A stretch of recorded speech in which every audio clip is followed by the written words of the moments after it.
Buenos días, estamos con el profesor Graham Welch. Es un placer para mí estar con usted, profesor, y para nosotros en Colombia en el seminario de FLAEM. También el profesor Graham Welch es el director de ISME, es profesor del Instituto de Educación de la Universidad de Londres, y es una de las personalidades reconocidas a nivel mundial en el campo de la educación musical y la psicología de la música. Hoy vamos a tener una charla con él y espero que sea de mucha utilidad para todas las personas en el seminario. Graham, it's a pleasure for me to be here with you. Thanks to come to this event. Okay. And well, so let's start to talk. Okay.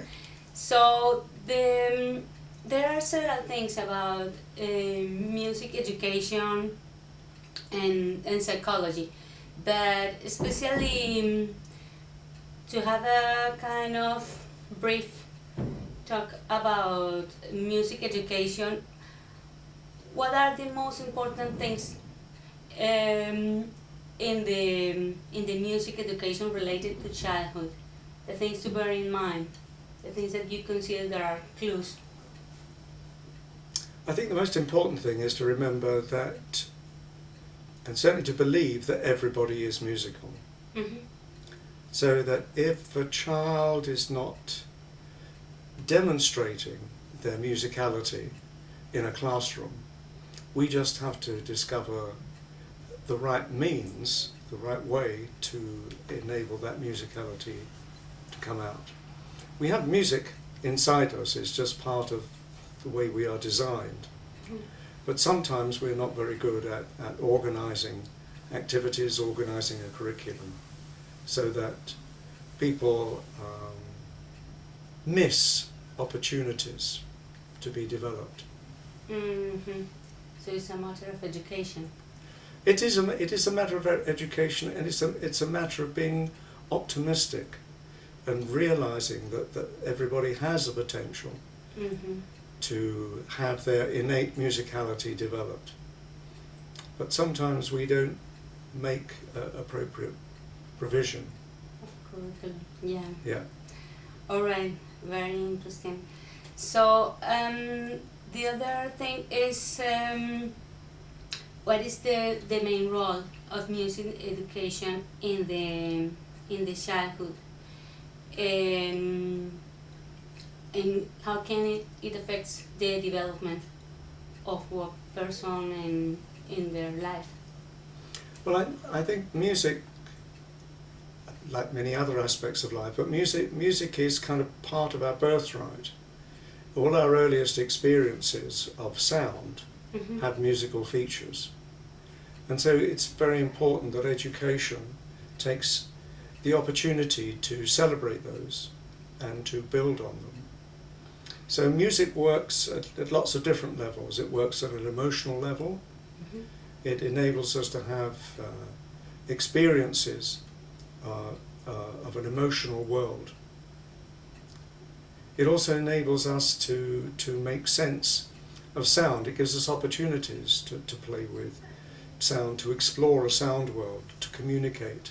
Mm-hmm. So that even if we are not very skillful with words, we can be more skillful and with music and with the sounds of music. And at the same time, it's also a healthy activity.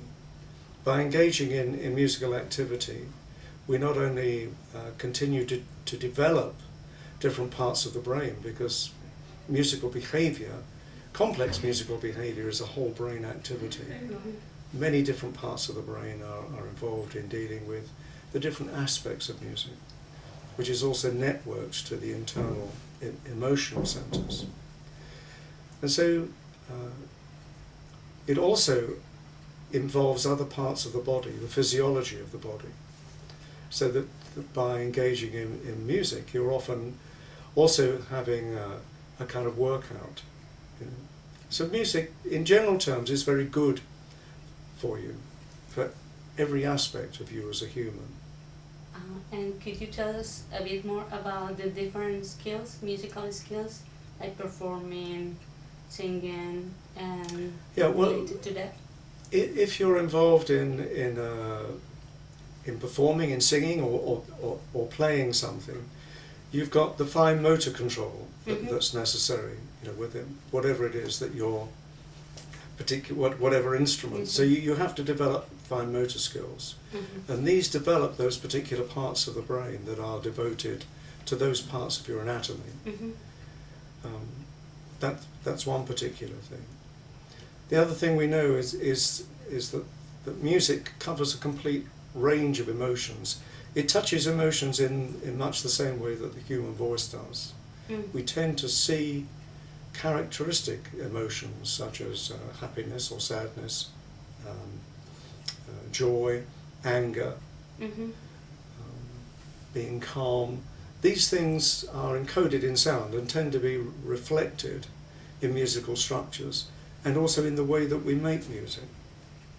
So that by engaging in music, I'm not only exercising these different parts of my brain, but I'm also exploring how these things can be developed and integrated. So we know that people that are, for example, that are involved in musical activity, that the stress hormone, cortisol, tends to reduce. So that engaging in music is an activity which reduces our stress levels, and at the same time also because it puts us in a calmer place. It means that we're then more open to other kinds of learning. So this means that music should be interwoven throughout the day, not just at odd special moments of the week. But for all children, music should just be part of the day, as it is for adults. Yeah. Adults listen to music in many different times of the day, when they're going to work with their iPod, or driving, or while they're at home getting a meal ready, or sometimes even when they're working they will have music on. We should do the same thing with children. That's good. And what about composing and improvising? It's critical that we don't just spend time recreating music, that we give people the opportunity, as I said, if we're musical inside us, how does that reveal itself? Yeah. Part of the way it reveals itself is we give people a space in which they can play with sound. In any other activity in an early childhood classroom, we give children an opportunity to play and explore. We give them blocks to build things. We give them words to move around, to read. Yeah. We give them water to play with. We give them shapes that they can explore. And we have to do the same thing with sound. We give them sounds and let them explore those sounds. Otherwise, if we always have an adult model, it's a top-down model of what we think the child should be doing. We see the child as an inadequate adult, and we're constantly trying to get the adult, the child working towards the adult. We need to celebrate the child developing and doing their own thing. Yeah. So composing, improvising is an essential part of many of the world's musics, and it's certainly should be part of the music of childhood.